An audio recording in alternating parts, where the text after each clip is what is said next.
कधी तुम्ही ट्रॅफिकमध्ये अडकला आहात का? साहजिकच अशा वेळी कोणालाही राग येऊ शकतो. पण विचार करा, जर तुम्ही कारागीर सारख्या देशाच्या अतिसंवेदनशील भागात सुरक्षेच्या कारणास्तव अडकले असाल आणि रागाच्या भरात थेट भारतीय लष्कराच्या जवानांवर आणि सुरक्षा रक्षकावर ओरडू लागलात तर?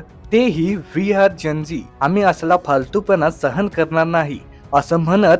होय, असंच एक धक्कादायक प्रकार नुकताच घडला आहे, ज्याच्या एका व्हायरल व्हिडिओने संपूर्ण देशाला आणि सोशल मीडियावर मोठी खळबळ उडवून दिली आहे. आज आपण या संपूर्ण प्रकरणाची सत्य परिस्थिती, यामागचं खरं कारण आणि त्यामागे या मुलीने मागितलेली माफी याबद्दल सविस्तर माहिती जाणून घेणार आहोत. हा व्हिडिओ शेवटपर्यंत नक्की पहा, कारण यात अनेक गोष्टी अशा आहेत ज्या सोशल मीडियावर चुकीच्या पद्धतीने पसरवल्या गेल्या आहेत. सगळ्यात आधी आपण जाणून घेऊया नक्की घडलं काय आणि या वादाची सुरुवात कुठून झाली. ही घटना घडली आहे 25 जुलै 2024 ची लडाखच्या कारगिलमधील मिनी मार्ग चेकपोस्टवर. जोजिला गुंबिरी या मार्गावर सुरक्षेच्या कारणास्तव आणि अतिमहत्वाच्या व्यक्तीच्या मुव्हमेंटमुळे रस्ता बंद करण्यात आला होता. देशाचे संरक्षण मंत्री राजनाथ सिंग आणि लष्कर प्रमुख जनरल धीरज सेठ हे कारगिल विजयी दिवसाच्या निमित्ताने तिथे आले होते. खराब हवामानामुळे त्यांना हेलिकॉप्टरने काही अंतर पार करून पुढे रस्त्याने जावं लागलं होतं. या सुरक्षेच्या कारणासाठी या मार्गावर वाहतूक थांबवण्यात आली होती. या ट्रॅफिकमध्ये पर्यटनासाठी आलेली एक तरुणी तब्बल 5 ते 6 तास अडकली होती. तासनतास वाट पाहून ती इतकी संतापली की तिने थेट गाडीतून उतरली आणि तिने तैनात असलेल्या जवानांसोबत पोलिसांसोबत हुज्जत घालायला सुरुवात केली. तिने जोरजोरात ओरडलं, म्हटलं की आम्ही झेन्झी आहोत, आम्ही हे सहन करणार नाही, आम्ही इथून हटणार नाही, तुम्हाला जे करायचं आहे ते करा. हे लोक काश्मीर सोबत करतात तेच आता आमच्यासारख्या पर्यटकांसोबत करत आहेत. तिने सोबतच्या इतर पर्यटकांनाही भडकवण्याचा प्रयत्न केला आणि सगळ्यांना गाड्या पुढे नेण्यास सांगितले. या घटनेचा व्हिडिओ ऑगस्ट महिन्यात सोशल मीडियावर आला आणि वाऱ्यासारखा पसरला. यानंतर देशभरातून संतापाची लाट उसळली आणि इथेच येतो आपली दुसरी मोठी माहिती, ती म्हणजे यावर आलेल्या दिग्गजांच्या आणि माजी लष्करी अधिकाऱ्यांच्या प्रतिक्रिया. जम्मू काश्मीरचे मुख्यमंत्री उमर अब्दुल्ला यांनी या व्हिडिओवर कडक शब्दात टीका केली. ते म्हणाले की वी आर झेन्झी म्हणणं म्हणजे आता तुला माहित नाही माझा बाप कोण आहे असं म्हणण्यासारखं झालं आहे. जर छोट्या छोट्या गोष्टींवर तुम्ही तुमच्या पिढीच्या नावाचा वापर धमकीसारखा करणार असाल तर लोकांच्या मनातली तुमच्याबद्दलची उरली सुरली आदरभावना ही संपून जाईल.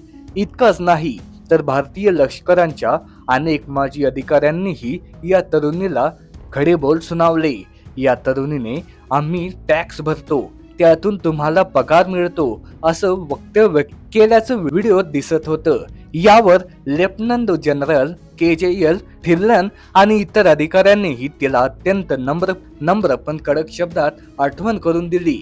लष्करांचे जवान पगार हातात मिळण्याआधीच त्यांचा टॅक्स भरत असतात. लेफ्टनंट जनरल DP पांडे या एका माजी अधिकाऱ्यांनी तर असंही म्हटलं की या तरुणीला सियाचीन सारख्या कठीण भागात सेवा करण्यासाठी मी स्वतः माझ्या 1 महिन्याचा पगार देईन, तेव्हा तिला कुठे सैनिकाची संघर्षाची जाणीव होईल. कारगिल, लडाख यासारख्या सीमावर्ती भाग आहे, तिथे सुरक्षेचे नियम हे सगळ्यात आधी समान आणि अत्यंत महत्त्वाचे असतात.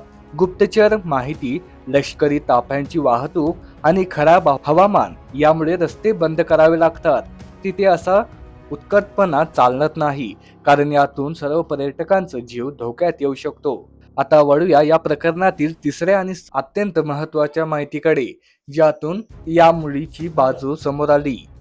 एवढा सगळा प्रकरण झाल्यानंतर, देशभरातून टीका झाल्यानंतर अखेर या तरुणीला आपली चूक समजली आणि तिने जाहीर माफी मागितली.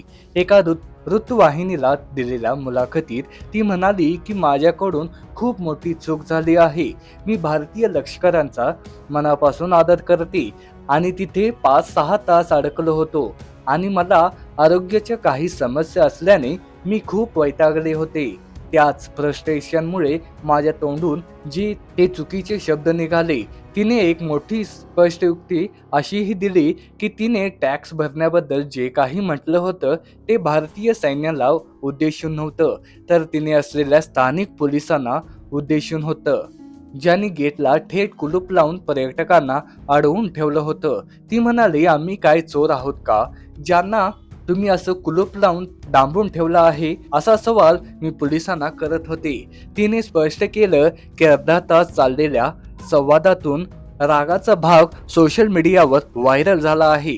तिने संपूर्ण देशाची, भारतीय लष्करांची, जम्मू काश्मीर आणि लडाख पोलिसांची, तसेच मुख्यमंत्री उमर अब्दुल्ला यांचीही हात जोडून माफी मागितली आणि म्हणाली, यापुढे ती बोलण्याआधी नक्की विचार करेल. या प्रकरणामुळे आपण डिप्रेशनमध्ये गेल्याचेही तिने सांगितले. मंडळी, राग कोणालाही येऊ शकतो, पण जेव्हा आपण देशाच्या सुरक्षेशी निगडीत असलेल्या संवेदनशील भागात असतो तेव्हा तिथले नियम पाळणं हे आपलं पहिलं कर्तव्य असतं. आपले जवान स्वतःच्या जीवाची पर्वा न करता सीमेवर उभे असतात, म्हणूनच आपण सुरक्षितपणे फिरू शकतो, हे आपण कधीही विसरता कामा नये. कोणत्याही गोष्टीचा अर्धवट व्हिडिओ पाहून लगेचच निष्कर्ष काढण्यापेक्षा संपूर्ण परिस्थिती समजून घेणेही तितकंच महत्वाचं आहे.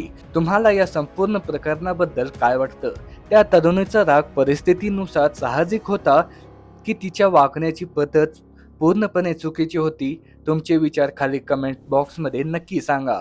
व्हिडिओ आणि ही खरी माहिती आवडली असेल तर व्हिडिओला लाईक नक्की करा आणि जास्तीत जास्त लोकांपर्यंत शेअर करा आणि आमच्या डी मराठी चॅनलला नक्की सबस्क्राईब करा. धन्यवाद. जय महाराष्ट्र, जय हिंद, जय जवान.